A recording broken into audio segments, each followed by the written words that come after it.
up now and see the truth. I'm here to show the world to you. I'm going to make you realize. So open your eyes. Hello there, tacticians, and anyone else who just so happens to be watching this video. So, as you know by now, both Europe and North America finally received Shiny Tapu Koko event on July 14th of 2017.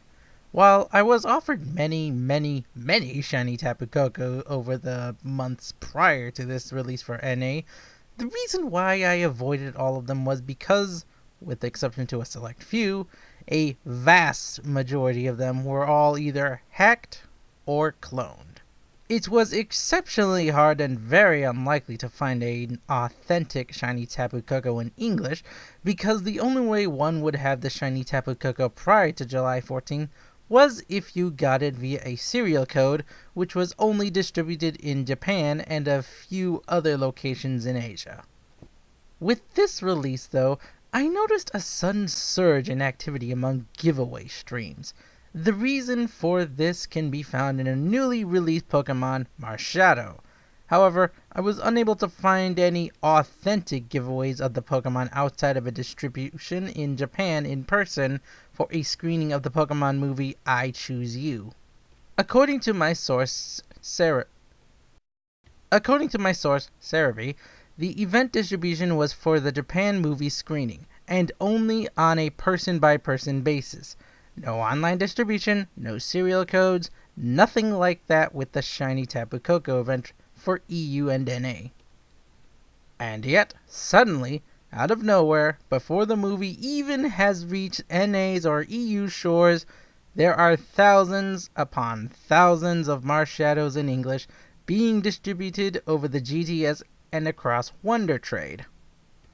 Now, correct me if I'm wrong, but last I checked, event Pokemon like Marshadow and Shiny Tapu Koko came with an event ribbon and come in a cherish ball, making them impossible to trade over the GTS or Wonder Trade. The only way to trade them is via link trade with the person directly, and not by trading them for some level 5 Piggypeck someone caught in an Ultra Ball over the GTS. And that obviously does not include the fact that they are, of course, naturally have the perfect battling nature with 6 perfect IVs.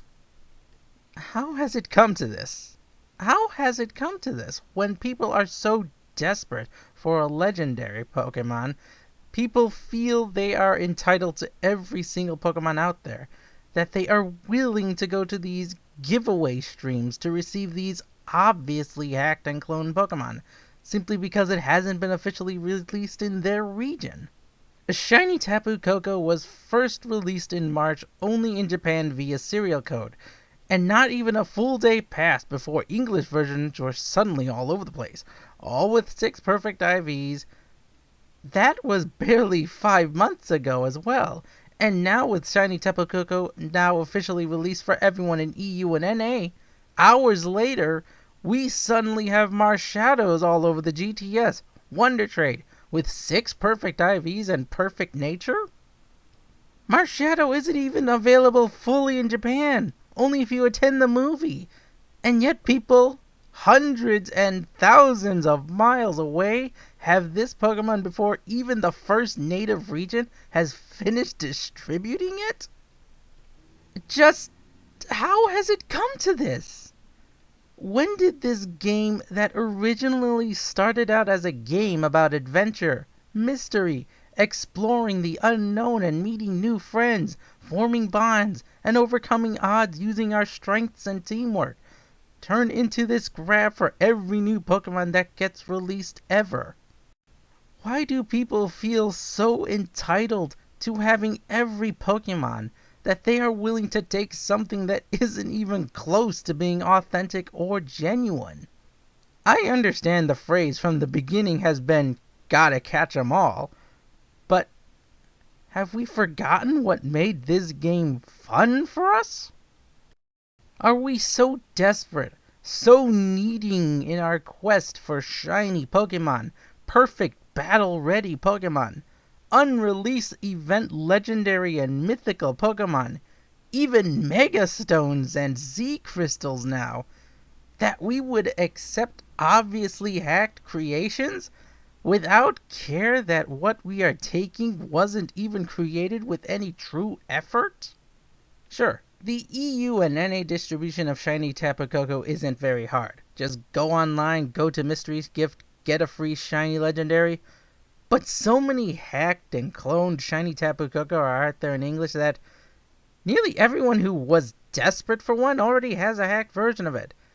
The only reason people want the authentic one now is simply to have another one, unless they release their hacked and cloned one, in which case then they want the authentic one now that they can easily get it. You know me, my tacticians, and if you aren't a tactician and don't really know me, then let me just say that I try to find the truth, the reason, the logic behind everything around me. And seeing all these GTS giveaway streams, these Wonder Trade giveaway streams, giving away Marshadows, not even hours after Japan has finally got it, where only people in Japan that can attend a movie can get it, all I can ask is, how has it come to this? I know I can't stop it. One voice will never stop what Pokemon has become now. But all I can ask is, how did it come to this? And when did this change happen? I'm an old generation trainer. I was there during the Red and Blue days. Back then, the biggest mystery, the biggest legendary for me, was that Mew under the truck. I missed the 4th generation entirely, and while I was there for Generation 5, I didn't get anywhere near competitive until Generation 6, when Omega Ruby and Alpha Sapphire was released. Till then, I didn't see a single event giveaway, distribution, or anything like that given away by Nintendo or Game Freak. I played the game for the story, the lore, and the mystery of exploring things.